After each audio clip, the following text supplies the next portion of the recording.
ఇప్పుడు మామూలు మనుషులకి ఈ అందులకి తేడా ఏంటి మ్యామ్? ఉమ్. చాలా మంచి ప్రశ్నమ్మా. ఎందుకంటే ఈ అందులకైనా మనకైనా ఒకటి ఏంటి డిఫరెన్స్ అంటే శారీరకంగా వాళ్ళకి కొంచెం లోపం ఉంది. ఆ లోపం వల్ల వాళ్ళు ఎంతో సఫర్ అవుతున్నారు, కరెక్టే. కానీ మనలో మనము అన్ని ప్రొవిజన్స్ ఉన్నా గానీ మనం నిజంగా హ్యాపీగా ఉన్నామా, ఆనందంగా ఉన్నామా? అందరం లేదు. అందరికీ కూడా యాంగ్జైటీస్, పర్ప్లెక్సిటీస్ ఉన్నాయి. అండ్ మీరు భగవద్గీత కాన్వర్సేషన్ అర్జున అండ్ కృష్ణ మధ్యలో చూస్తే ఎందుకు జరిగింది అది? అర్జునుడు 9 feet టాల్, అన్ని అస్త్ర శస్త్రాలు యూజ్ చేయడం వచ్చు. కానీ అయినా కూడా ఆయన కాళ్ళల్లో వీక్నెస్ వచ్చి వణుకుతుంటూ కళ్ళల్లో ఎర్రగా అయిపోయి కళ్ళ నీళ్ళు వస్తూ కింద పడిపోయి కూర్చొని, ఓ కృష్ణ నువ్వే నన్ను రక్షించు, నాకు దారిని చూపించు అని చెప్పి చెప్తాడు. అప్పుడు ఎందుకు అలా బాధపడ్డాడు? యాంగ్జైటీ ఎందుకు వచ్చింది ఆయనకి? ఎందుకంటే అసలు ఈ యుద్ధం చెయ్యాలా వద్దా అన్న ప్రశ్న ఆయన హృదయంలో వచ్చింది. ఎందుకు? యుద్ధం చేస్తే అందరూ చనిపోతారు, నా స్వజనులు కదా అని అనుకున్నాడు. కానీ డెత్ అనేది ఇవాళ రేపో అందరికీ వస్తుంది. కానీ ఎవరైతే వైలెన్స్ చేస్తారో వాళ్ళని అరికట్టాల్సిన సమయం వచ్చినప్పుడు అరికట్టాలి. ఇప్పుడు పోలీసు వాడు గాని, ఆర్మీ వాళ్ళు గాని, నేను వాడిని చంపను, వాడు పాకిస్తాన్ వాడు లేదా వాడు దుష్మన్ అయితే ఏంటి, నేను వైలెన్స్ చేయను అంటే తప్పు కదా, కుదరదు కదా. సో అలాగే మనం కూడా ఎక్కడైతే మన సీమ ఉంటుందో ఆ సీమ వరకే మనము టాలరెన్స్ అనేది ఏర్పరచుకోవాలి. బియాండ్ దట్ మనం చూడాలన్నమాట. సో మన కన్ఫ్యూజన్స్ అనేవి లైఫ్ లో ఎందుకు వస్తాయి? కొంతమంది స్టూడెంట్స్ కి కన్ఫ్యూజన్స్ ఉంటాయి, పెళ్లి కావాల్సిన వాళ్ళకి కన్ఫ్యూజన్స్ ఉంటాయి, పెళ్ళైన తర్వాత జాబ్ చేసిన వాళ్ళకి కన్ఫ్యూజన్స్ ఉంటాయి, పిల్లలు ఉన్న వాళ్ళకి ఉంటాయి. అలా మీరు ప్రతి స్టేజ్ లో చూడండి, అందరూ యాంగ్జైటీస్ కి గురవుతారు. సో అందు గురించి అర్జున అండ్ కృష్ణ మధ్యలో ఈ సంభాషణ జరిగినప్పుడు కృష్ణుడు as a Guru, as a master, as a teacher, as a guide మనకు ఈ భగవద్గీత నుంచి ఈ రివిలేషన్స్ అండ్ నాలెడ్జ్ ఇవ్వడం జరిగింది. సో అందులైనా మనమైనా మన హృదయంలో కూడా షడ్రిపులు ఉన్నారు, వాళ్ళ హృదయంలో కూడా షడ్రిపులు ఉన్నారు. సో క్లెన్సింగ్ అనేది అందరికీ అవసరం. So lust, anger, greed, envy, pride, illusion వాళ్ళకి ఉన్నాయి, మనకి ఉన్నాయి. సో ఆ ఆధ్యాత్మికంగా చెప్పాలంటే వాళ్ళకి మనకు తేడా లేదు. వాళ్ళు ఆత్మ, మనము ఆత్మ. కానీ ఈ శరీరంలో ఉన్నందుకు మనకి షడ్రూపులు క్లెన్స్ అవ్వాలి, వాళ్ళకు కూడా ప్యూరిఫికేషన్ కావాలి. అది చాలా చక్కగా చెప్పారు మ్యామ్. ఈ సేవ వల్ల మీకు ఎలాంటి సంతృప్తి అంటారు కదా, అది ఎలా వచ్చిందా ఫైనల్ గా? సంతృప్తి అనేది ఫస్ట్ డిస్క్రిప్షన్ అనేది మనకి క్లారిటీ రావాలమ్మా. ఎవరికైనా ఈ జీవితంలో నువ్వు హ్యాపీగా ఉన్నావా, సాటిస్ఫైడ్ గా ఉన్నావా, కంటెంట్ ఉన్నావా అంటే ఏం చెప్తారు? లేదు, నాకు సాటిస్ఫాక్షన్ లేదు అంటారు. ఎందుకు? వాళ్ళకి కోరికలు ఏవైతే ఉన్నాయో అవి సాటిస్ఫై కాలేదు అని అంటారు. అయితే సరే, నేను నీకు పేపర్ ఇస్తున్నాను, నీవు రాయి, నీకేమేం కోరికలు ఉన్నాయంటే ఒక పేపర్ రెండు వైపులా రాస్తారు, ఇంకో పేపర్ ఎన్ని పేపర్లు అయినా కానీ కోరికలు అనేవి అంతం కావన్నమాట. అంటే ఆకాశం ఎత్తన్ని కోరికలు ప్రతి మనిషికి ఉంటాయి. కానీ ఆధ్యాత్మికమైనప్పుడు ఏమవుతుందంటే మన పర్పస్, మన ధ్యేయం ఏంటి అన్నది మనకు క్లారిటీ వస్తుంది. సో మా గురువు గారు అండ్ మా సంస్థాపక ఆచార్యులు ఎవరైతే శ్రీల ప్రభుపాద ఉండేవారో ఆయన మాకు కొన్ని విషయాలు చెప్పారు. ఏ విధంగా సంతృప్తి అనేది మీ జీవితాల్లో ఒక ఇన్గ్రెయిన్డ్ పార్ట్ అయిపోతుంది అని. ఎలా అవుతుంది? ఎప్పుడైతే మనం ఆధ్యాత్మికంగా భగవంతుణ్ణి ప్లీజ్ చేయడానికి, గురువుని ప్లీజ్ చేయడానికి మనం ఏదైతే సేవ చేస్తామో దాంతోని మనకి సంతృప్తి అనేది ఆటోమేటిక్ గా వస్తుంది. ఎప్పుడైతే భగవంతుడు హ్యాపీ అవుతాడో, గురువు హ్యాపీ అవుతారో, మనం హ్యాపీ అవుతాం. ఇప్పుడు ఫర్ ఎగ్జాంపుల్, చెట్టుకి మనము నీళ్లు పోయాలంటే వేర్లకు పోస్తాం, వేర్ల నుంచి మొత్తం చెట్టుకి వెళ్తుంది. అలాగే మనము ఒకవేళ భగవంతుణ్ణి అంటే గురువు అండ్ కృష్ణని సాటిస్ఫై చేస్తే మనం అందరినీ సాటిస్ఫై చేసినట్టు. ఇప్పుడు ఈ సేవ చేసినప్పుడు ఎవరు చెప్పినందుకు నేను చేస్తున్నాను? నిస్వార్థంగా చెయ్యి అని మా గురువు గారు చెప్పారు. అంతేకాకుండా నా పర్పస్ ఏంటో ఫస్ట్ ఆయన గమనించారు. నీ గుణాలేంటి, నీ స్కిల్స్ ఏంటి, నీ టాలెంట్స్ ఏంటి, దాన్ని బట్టి నువ్వు సేవ చేయాలి. 2, నిస్వార్థంగా చేయాలి. 3, భగవంతుడు భగవద్గీతలో ఏ విధంగా అయితే చెప్పాడో ఆ విధంగా చేయాలి. సో ఈ 3 చేసినప్పుడు ఆటోమేటిక్ గా సంతృప్తి అనేది మనకి రానే వస్తుంది.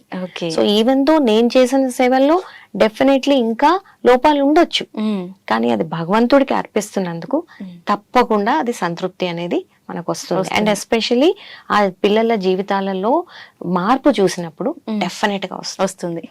మ్యామ్, ఇప్పుడు శాస్త్రాల్లోని చాలా మంత్రాలు ఉన్నాయని అంటారు. అసలు ఏ మంత్రం చదివితే మంచిదంటారు? ఓకే, చూడమ్మా, మన శాస్త్రీయ శ్రద్ధ ఎవరికైతే ఉంటుందో, మన శాస్త్రం చెప్తున్నట్టు ఎన్నో పురాణాలలో అంటే కర్మకాండ, ఉపాసనాకాండ, జ్ఞానకాండ 3 ఉంటాయి. మనం ఉపాసనాకాండ చేసినప్పుడు ఏంటంటే భక్తి మార్గంలో ఉన్నట్టు, కర్మకాండలో ఉన్నప్పుడు ఏంటంటే మనము మన ఇంద్రియ తృప్తి కోసం, ఇంద్రియ భోగం కోసం మనం చూస్తున్నట్టు.